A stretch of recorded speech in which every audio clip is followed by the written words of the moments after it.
آج بڑی بابرکت اور بڑی پروقار رات ہے۔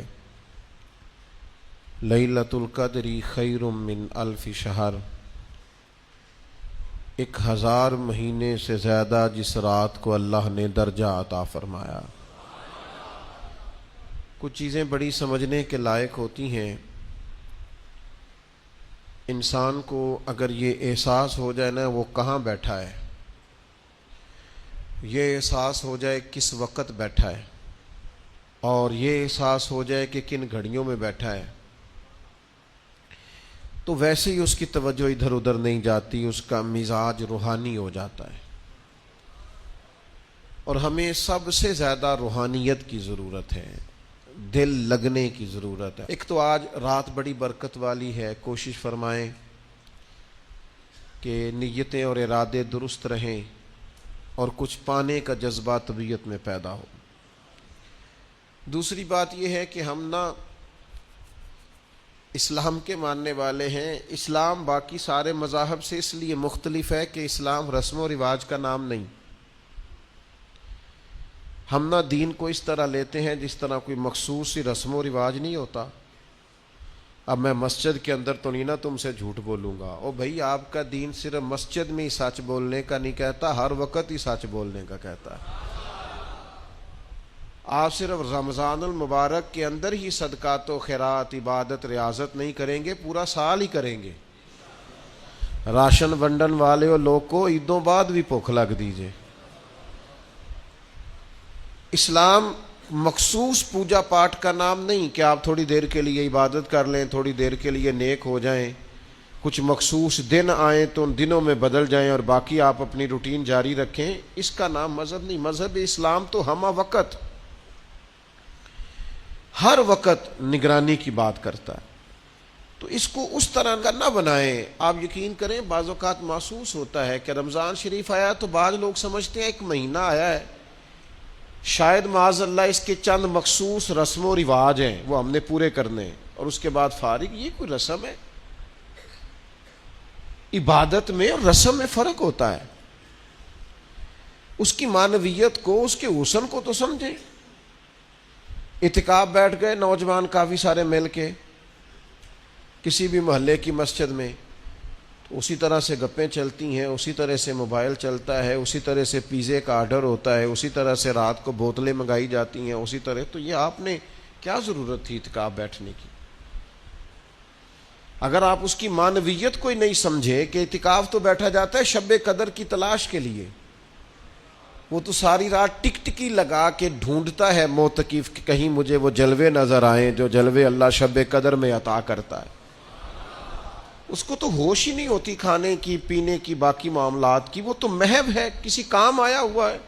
ہم سے فقیر بھی اب پھیری کو اٹھتے ہوں گے، اب تو غنی کے در پر بستر جما دیے۔ تو میرے عزیز یاد رکھیں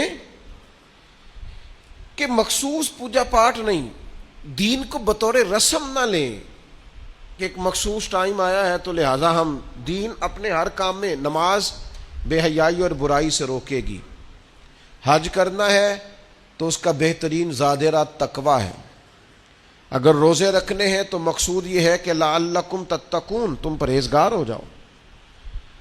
اپنے آپ کو اس کی معنویت میں لائیں، اس کی خوبصورتی میں لائیں۔ اب تو کئی دفعہ میرا دل نہیں کرتا، لوگ کہتے ہیں تقریر سنیں گے، واعظ سنیں گے، نعت سنیں گے، محفل سجے گی، تو میں کہتا ہوں کہ آپ پہلے یہ بتائیں کہ آپ اس کی معنویت کو سمجھتے ہیں؟ اس کا معیار کیا ہے دین کے اندر، وہ آپ کو پتہ ہے؟ کیا اس کو ہم نے ایک رسم لیا ہوا ہے؟ اللہ رسول کی بات کو بڑا مزہ آیا، بڑا لطف آیا، بڑے نعرے لگے۔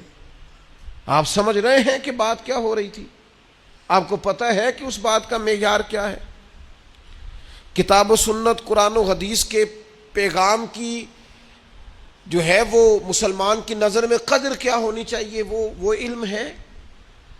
تو رسومات سے نکلیں، حقیقت کا سفر کریں۔ اتنی دیر ہو گئی تقریریں کرتے، تقریریں سنتے، جلسوں میں جاتے، کتنے رمضان آئے، کتنی چیزیں آئیں، کہیں تو ہم بدل جاتے۔ 50 لاکھ سے زیادہ لوگ اگر عمرے پہ جمع ہو گئے ہیں تو چلو 25 لاکھ ہی ان میں سے واپس آ کے دیانتدار ہو جائیں۔ عبادت گزار ہو جائیں، اسلام کے حسن کو سمجھیں۔ 40 لاکھ حج کرنے جاتا ہے تو اس میں سے 20 لاکھ ہی سچی توبہ کر کے آ جائے، لیکن مدینے گئے، کعبے گئے، کربلا گئے، جیسے گئے تھے گھوم پھر کے واپس سو آ گئے۔ سٹیٹس لگاؤ۔ اب تو کئی دفعہ تکلیف ہوتی، میں ذاتی طور پر اس قدر زیادہ پریشانی میں آ جاتا ہوں، کئی جگہوں پہ جا نہیں پاتا، طبیعت نہیں مانتی، دل کرتا ہے کسی پرانے دوست سے ملیں، اس سے بات کریں، اس کے پاس 4 گھڑیاں بیٹھیں، دل کرتا ہے کسی جگہ انسان بغیر مووی کے بھی کوئی بلائے، اس کے پاس چند گھڑیاں بیٹھیں، کوئی ملنے آئے تو کہے آپ سے ملنے آئے ہیں، آپ کی فوٹو سے نہیں ملنے آئے۔ کچھ تھوڑا سا یار اصل کا سفر بھی تو کرو نا۔ اب تو آپ یقین کریں، والدہ کے لیے جس نے سوٹ خریدا ہے اس نے بھی ایک دوست مجھے دکھا رہا تھا، اس نے بھی سٹیٹس پہ لگایا ہے، تیری اماں نے جو تیرے لیے کپڑے ساری زندگی بنوائے، ابا جی نے، انہوں نے فوٹو کھینچی تھی اس کی، سٹیٹس پہ دیا تھا، یہ میں نے اماں کے لیے شاپنگ کی۔ چھوڑ دیں یار، آپ زندگی کی خوبصورتی اور معنویت کو لیں تو رسم سے باہر آئیں۔ دنیا میں جتنے بھی لوگ تھوڑی سی شعور کی آنکھ کھولتے ہیں نا، وہ کسی مذہب کو ماننے والے نہ ہوں یا ماننے والے ہوں، جب شعور بیدار ہوتا ہے نا تو 2-4 سوالوں کے جواب وہ تلاش کرنے شروع کر دیتے ہیں۔ ایک تو سوال ان کے ذہن میں یہ اٹھتا ہے کہ انسان کیوں پیدا ہوا ہے، کہاں سے آیا ہے، اگر آیا ہے تو پھر آیا کہاں سے ہے اور کیوں آیا ہے۔ اور پھر یہ بھی سوال پیدا ہوتا ہے کہ سب انسان ایک جیسے سٹیٹس کے کیوں نہیں، کوئی امیر ہے، کوئی غریب ہے، کوئی پڑھا لکھا ہے، کوئی ان پڑھ ہے، کوئی خوبصورت ہے، کوئی ظاہری طور پر لوگوں کی نظر میں بدصورت ہے، کوئی آقا ہے، کوئی غلام ہے۔ ان سوالوں کے لوگ جواب چاہتے ہیں۔ مقصد حیات کیا ہے اور انسان کو کس نے بھیجا ہے، کس مقصد کے لیے بھیجا ہے، ہم کیوں آئے ہیں، اس کا نا جواب چاہیے حضرت انسان کو۔ پھر وہ یہ سوال مختلف لوگوں کے ذہنوں میں گھومتے گھومتے کوئی کسی طرف نکل گیا، کوئی کسی طرف نکل گیا۔ ایک بڑا ادیب آدمی تھا، بڑا بہترین شاعر تھا، وہ کہنے لگا اصل میں نا انسان ایک پھول ہے، تو بہار کا موسم آتا ہے تو کھل جاتا ہے، جوانی ہے، صحت ہے، تندرستی ہے، پھر خزاں آتی ہے تو آہستہ آہستہ اس کے پتے مرجھا جاتے ہیں، پھر زیادہ ہی پتجھڑ آتا ہے تو ٹوٹ جاتا ہے، یعنی انتقال کر جاتا ہے، لہذا ایک خوشبو ہے، ایک پھول ہے۔ اس نے بھی بات کی، چلو ٹھیک کی ہوگی۔ پھر ایک اور شخص بولا، اس نے کہا نہیں، بنیادی طور پر نا پوری دنیا کے اندر مختلف کردار اللہ نے بنائے ہیں، کوئی باپ ہے، کوئی دادا ہے، کوئی بیٹا ہے، کوئی پوتا ہے، کوئی بھائی ہے، تو سب اپنا اپنا کردار نبھاتے ہیں اور پھر اپنے اپنے وقت پر وہ رخصت ہو جاتے ہیں، کیونکہ اب کردار بدلنے کی باری آ گئی۔ اب وہ جو باپ تھا اس نے دادا بننا ہے اور وہ جو پوتا تھا اس نے باپ بننا ہے، لہذا وقت بدلتا ہے تو یہ کردار بھی بدل جاتے ہیں۔ لوگ اپنے اپنے حساب سے کوششیں کرتے رہے، یہاں تک کہ بعض نے یہ بھی کہہ دیا کہ انسان پہلے حیوان تھا۔ یہ ترقی کرتے کرتے کسی نے کچھ کہا، کسی نے کچھ کہا، لیکن یاد رکھنا یہ راز اگر کھولا ہے نا کسی نے تو اسی نے کھولا ہے جس نے انسان بنایا ہے، یہ اسی نے کھولا ہے۔ جو فلسفیوں سے کھل نہ سکا اور نکتہ وروں سے حل نہ ہوا، وہ راز ایک کملی والے نے بتلا دیا چند اشاروں میں۔ نبی کریم صلی اللہ تعالی علیہ وسلم نے وحی کے ذریعے فرمایا، وحی کے ذریعے فرمایا، ادھر ادھر سے کیوں پوچھتے ہو، مجھ سے پوچھو نا، میں تمہیں اللہ کا قرآن پڑھ پڑھ کے بتاتا ہوں کہ تمہیں بنایا کس نے، میں تمہیں بتاتا ہوں تمہیں بنانے والا کون ہے، وہ کون ہے جس نے تجھے بنایا ہے۔ هو الذی یصورکم فی الارحام، تو ماں کے پیٹ میں تھا، ایک نطفہ تھا، ایک کریم مالک نے چاہا، پھر اس نے ماں کے پیٹ میں تیری صورت بنائی، یہ تیرے نقش و نگار بنائے، اس نے تیرے چہرے کو تخلیق کیا، پھر تیرے چہرے پر اس نے آنکھیں رکھیں، پھر ناک رکھا، پھر ہونٹ رکھے، پھر تجھے بنا کے نہ تو خود ہی فرماتا ہے لقد خلقنا الانسان فی احسن تقویم، خود بنا کے نہ خود فرماتا ہے کہ تحقیق میں نے انسان کو بڑی ہی خوبصورت ساخت پر پیدا فرمایا۔ ایک منٹ کے لیے ذرا سوچ کے دیکھنا کہ یہ ناک اگر یہاں ہوتا تو کتنا برا لگتا، یہ ہونٹ اگر تھوڑے سے بھی نیچے ہو جائیں تو کتنے، بعض لوگوں کے نا ذرا سے دانت تھوڑے سے کبھی اوپر ہو جائے نا کسی بیماری کی وجہ سے بھی تو لوگوں کو اچھے لگتے۔ اللہ نے جو چیز بنائی ہے اسے بار بار توڑ کے سجا کے نئے سرے سے کر کے دیکھ لو، سونی اسی طرح ہی لگتی ہے جس طرح میرے رب نے بنا دی ہے، اسی طرح ہی خوبصورت لگتی ہے۔ اور وہ کہتا ہے یہ جو تیرا چہرہ ہے نا فی ای صورت ما شاء رکبک، یہ جو تیرا چہرہ ہے نا کسی کا گورا ہے تو کسی کا زیادہ گورا ہے، کسی کا گورا ہے تو کسی کا سانولا ہے، کسی کا رنگ گندمی ہے، یہ بندے کی مرضی پہ نہیں، یہ اللہ کہتا ہے جیسے میں نے چاہا ہے نا۔ اگر آپ یہ آیت سمجھ جائیں نا تو اپنے آپ سے پیار ہو جائے گا، پھر کالے سیاہ رنگ والا بندہ بھی کہے گا اوہو چہرہ میرا ہے پر چاہت اللہ تعالیٰ کی ہے، پھر تو اپنے آپ سے پیار ہو جائے گا، پھر تو اپنے آپ سے محبت ہو جائے گی، پھر تو انسان کہے گا کہ خدا جانے بلندی ہے کہ پستی، پر جہاں میں ہوں وہاں کوئی نہیں ہے، پھر پیار ہو جائے گا اپنے آپ سے۔ شرط یہ ہے کہ دیکھو تو صحیح، تو اس کو بنایا ہے اللہ نے، پیدا کیا ہے اللہ نے بنایا۔ اس سوال کا جواب یہ ہے کہ تجھے اللہ نے بنایا ہے، خود سے نہیں تو بنا، تو کسی کی چاہت ہے، تجھے کسی نے بھیجا ہے۔ اچھا جی، تو اس نے پیدا کر دی انسان، تو وہ ایک ان پڑھ رہ گیا ہے، وہ ایک شخص تو ایسا ہے جو بالکل انگوٹھا چھاپ ہے، وہ ایک شخص ایسا ہے جو زندگی میں نانے جویں تک کا محتاج رہا، کوئی خاص مال و دولت نہیں، کچھ بھی نہیں۔ کچھ بڑے مشہور تھے، بڑے معروف تھے، بڑی دنیا جانتی تھی، اور کچھ ایسے ہیں جن کو کوئی بھی نہیں جانتا۔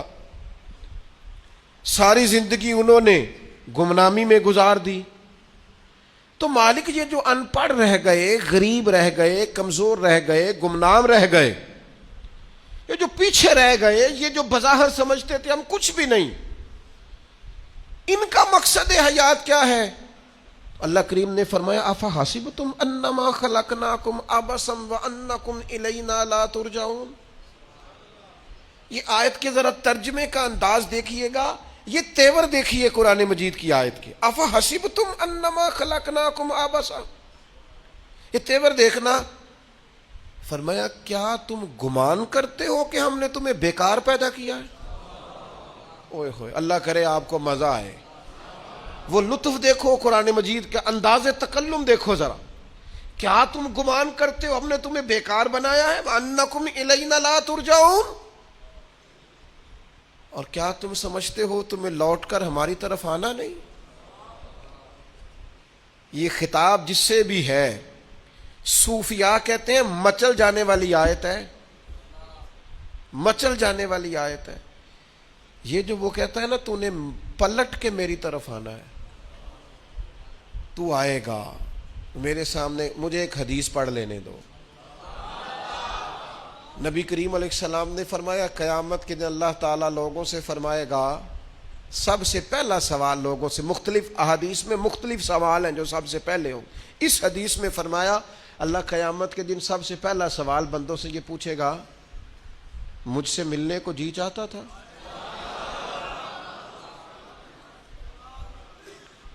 میرے تے لنگ کئی مہینے تے برس گئے تے تیری دید نو دیدے ترس گئے، مجھ سے ملنے کو جی چاہتا تھا؟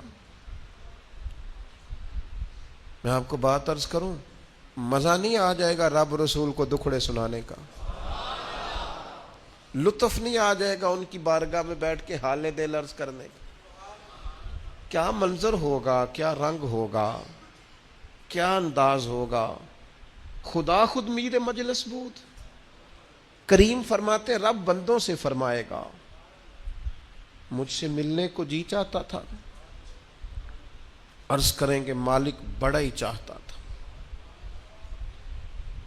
اب وہ کریم ہے نا، دریائے رحمت جوش پہ ہے، تو حضور فرماتے ہیں دوسرا سوال رب فرمائے گا، یہ تمہارا مجھ سے ملنے کو کیوں جی چاہتا تھا؟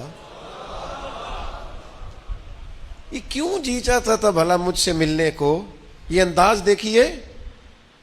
تو حضور فرماتے ہیں بندے عرض کریں کہ مالک اس لیے جی چاہتا تھا کہ تو بڑا ہی کریم ہے، بڑا مہربان ہے، بڑا ستار ہے، تو بڑا غفار ہے، تو بڑا معاف کرنے والا ہے، تو بڑا عطا کرنے والا، تو اپنے بندوں سے بڑا پیار کرنے والا ہے، تو ودود ہے، تو رؤوف ہے، تو رحمان ہے، جی چاہتا تھا تجھ سے ملے۔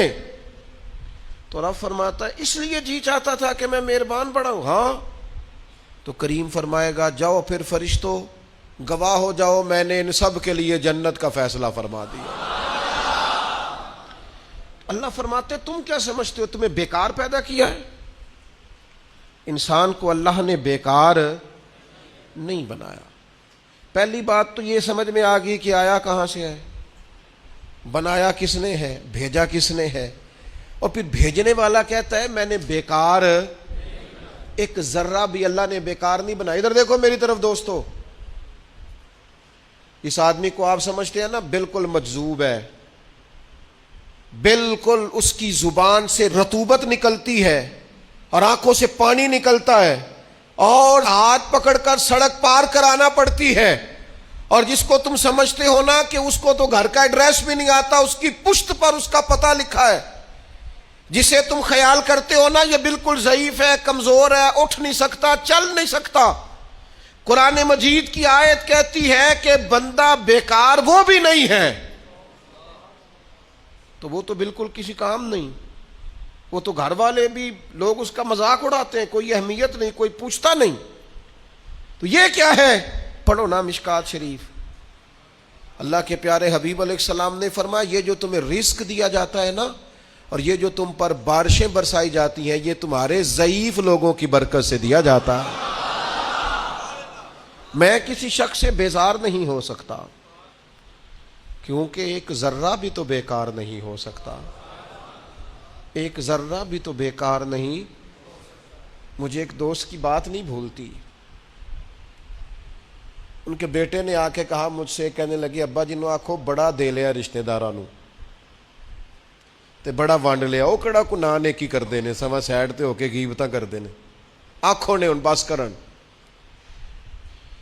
اور وہ تھوڑے تھوڑے نالاں بھی تھے، چند باتیں اس نے اس طرح کی بتائیں جو واقعہ شکایت والی تھی، تو میں نے ان بزرگوں سے کہا میں کہ پاجی منڈا بھی پریشان ہے، گھر دے بھی تو چھڈو، سادہ بندہ انپڑھ آدمی محنت مزدوری، اتنی پتے کی بات کی؟ کہنے لگا حضرت صاحب پتہ نہیں اللہ کدے صدقے پہ دیندا ہے۔ تو مجھے یہ حدیث یاد آئی مشکات شریف کی، حضور فرمانے لگے اللہ تمہارے کمزوروں کی برکت سے تمہیں عطا کرتا ہے۔ کس کی وجہ سے اللہ تمہیں دیتا ہے؟ ضعیفوں کی وجہ سے۔ ایک تو کسی چیز کو بھی اللہ تعالیٰ نے بیکار پیدا، پھر کس لیے پیدا کیا، مقصد حیات کیا ہے، اس کو آپ نے سمجھنا ہے۔ فرمایا الذی خلق الموت والحیات لیبلوکم ایکم احسن عملا،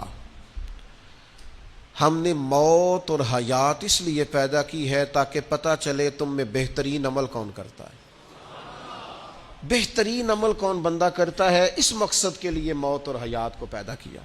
ہم تو کام کرنے آئے بھائی، دنیا میں کام کرنے آئے۔ یہ جو لوگ ویلے بیٹھے ہیں نا، صبح سے شام تک موبائلیں چلا رہے ہیں، آرام کر رہے ہیں، کھانے کھا رہے ہیں، آ رہے ہیں جا رہے ہیں، یہ لوگ اس مقصد حیات سے غافل ہیں جس مقصد کے لیے بھیجے گئے۔ قرآن مجید کہتا ہے تمہیں اچھے اعمال کے لیے دنیا میں بھیجا ہے، اس مقصد کو تم سمجھو، کوئی خیر کا کام زندگی میں کرو، کوئی خیر کا کام۔ یہ جو مسجد کا خادم ہوتا ہے نا، اس کے پاس مسجد کی چابیاں ہوتی ہیں، اور مسجد کے خدام اکثر پڑھے لکھے نہیں ہوتے، کم پڑھے لکھے ہوتے ہیں، لہذا یہ ڈیوٹی کرتے ہیں، مسجد میں صفائی کرتے ہیں، جھاڑو دیتے ہیں، ڈیوٹیاں کرتے ہیں۔ لیکن میں آپ سے عرض کروں،